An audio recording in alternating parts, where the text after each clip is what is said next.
Olá, aqui é Télia Rúbia, doutora Télia Rúbia Moreira Dias de Castro, atuando aqui em Barreiras e em breve em São Paulo, com a graça de Deus.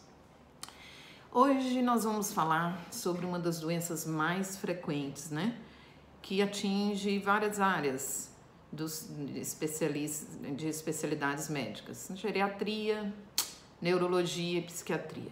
Vamos falar da doença de Alzheimer. A doença de Alzheimer é uma das demências senis, quer dizer, é uma das doenças que atinge a senilidade, a faixa etária de idosos, tá? O que corresponde ao Alzheimer?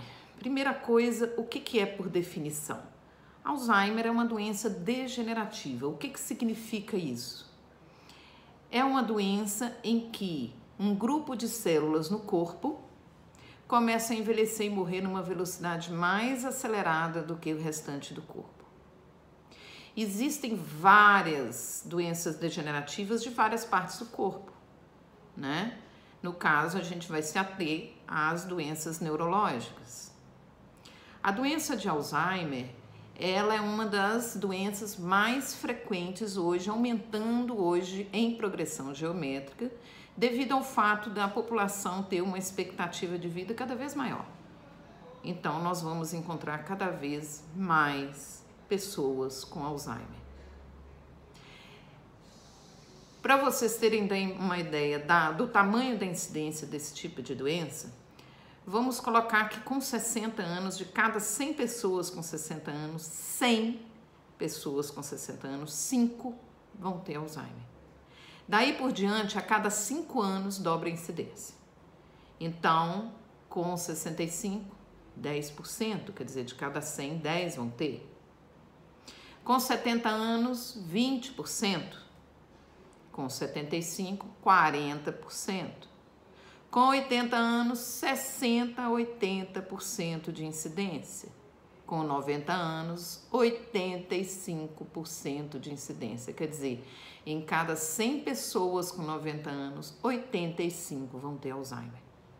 Então, difícil é aquele que não tem. Então, é uma doença extremamente prevalente e incidente, a gente tem que conversar sobre ela, tá? Existem também o Alzheimer pré-senil. O que é o Alzheimer pré-senil? Antes dos 60 anos de idade.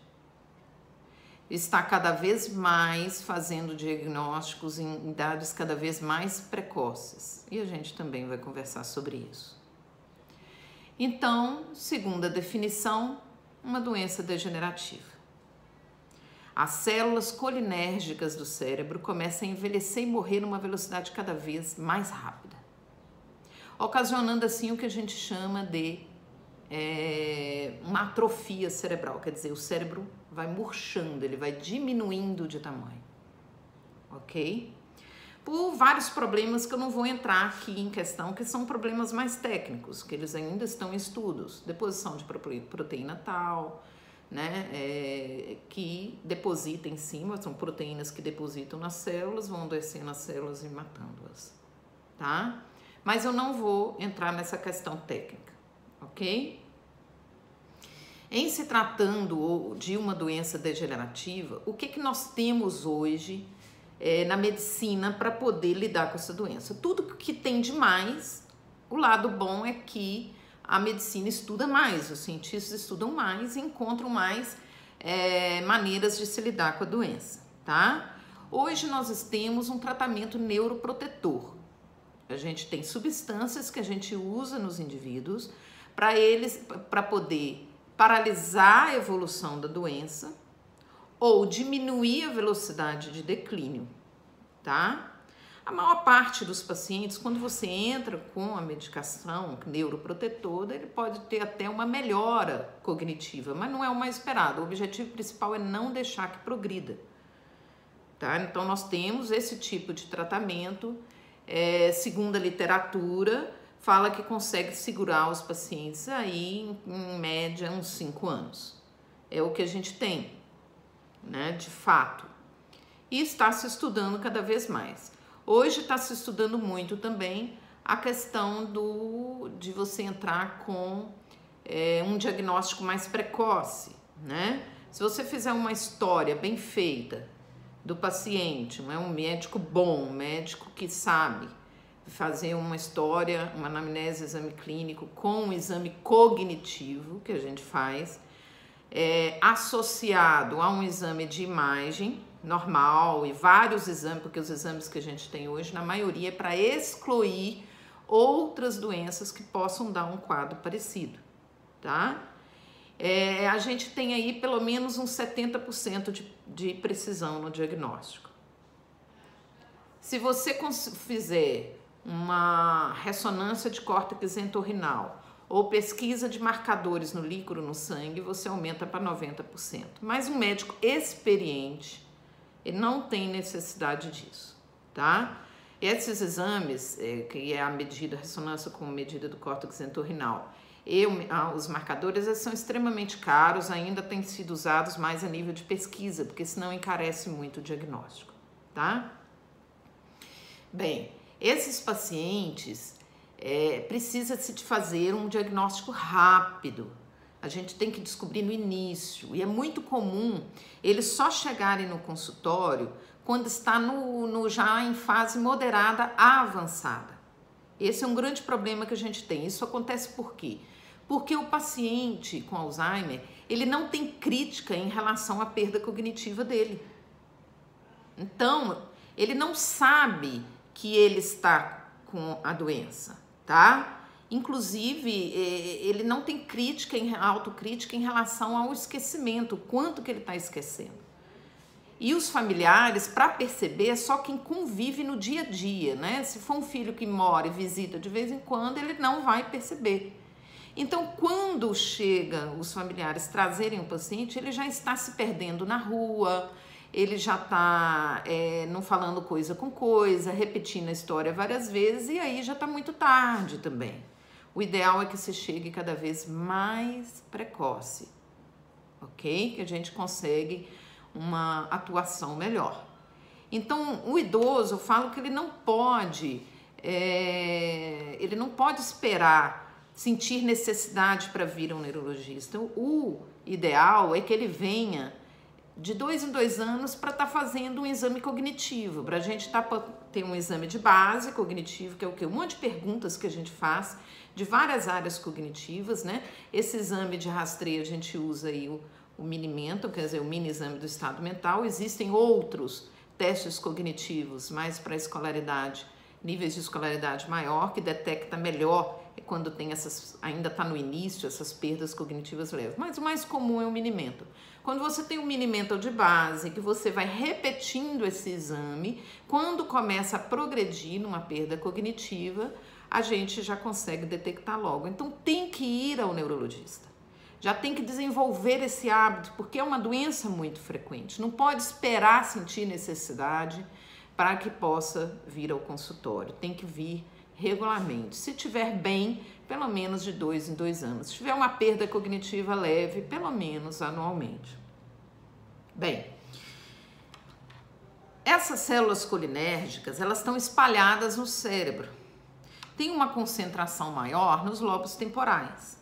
Então, quando você tem uma demência em fase avançada, você pode encontrar na ressonância uma diminuição principalmente desse lobo temporal, mas também não quer dizer que vai encontrar, tá? Esses exames são para descartar processo expansivo, algum tumor, alguma coisa, fora os exames de sangue, né? Eletrocardiograma, eletroencefalograma, que são uma série de exames que a gente pede para o início de investigação desses pacientes, né? Claro que quando você vai tratando, você ganha uma experiência muito grande, então logo que aparece você já começa a perceber na história dados que te levam a isso, né? Então, por exemplo, um quadro psiquiátrico que abre na senilidade, quer dizer, a pessoa nunca teve depressão, ansiedade, nenhum sintoma e de repente começa a abrir um transtorno bipolar. A gente tem que buscar. O paciente na senilidade vem com algum tipo de queixa, qualquer tipo de queixa, você tem que estar buscando. Uma depressão num paciente que nunca melhora, você tem que estar pensando nisso também. Então isso o médico que tem no dia a dia, ele já tem que ter essa percepção, essa intuição para poder pensar nessa doença. Vamos nos conscientizar. os idosos têm que estar sendo vigiados pelo neurologista, tá?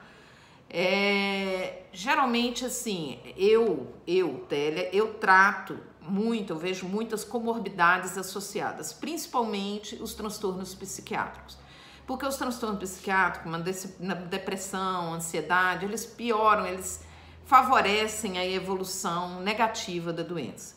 A gente já sabe que os transtornos de humor sem tratamento, eles são grandes fatores que predispõem às doenças da senilidade, às demências, né? Que no caso é a doença de Alzheimer.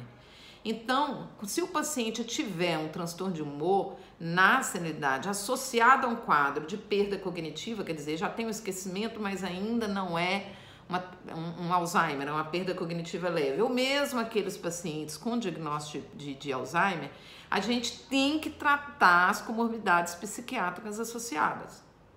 Então, como eu trato todos os meus pacientes, assim como eu dou a medicação para proteger os neurônios, né, os anticolinesterásicos, os meus pacientes têm uma evolução muito favorável, eu consigo segurar aí para mais de 5 anos, né, além do que a literatura recomenda. Então, esse é o objetivo principal. Se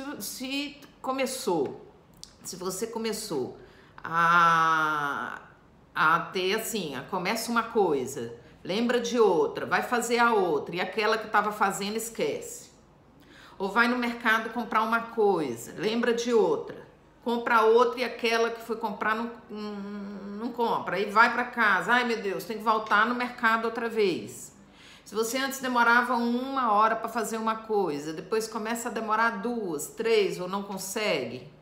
Ou dá os famosos brancos. Ah, doutora, me tá dando branco. Eu tô lá, uma coisa que eu sei fazer muito bem, de repente me dá branco, eu não sei. Daqui a pouco volta.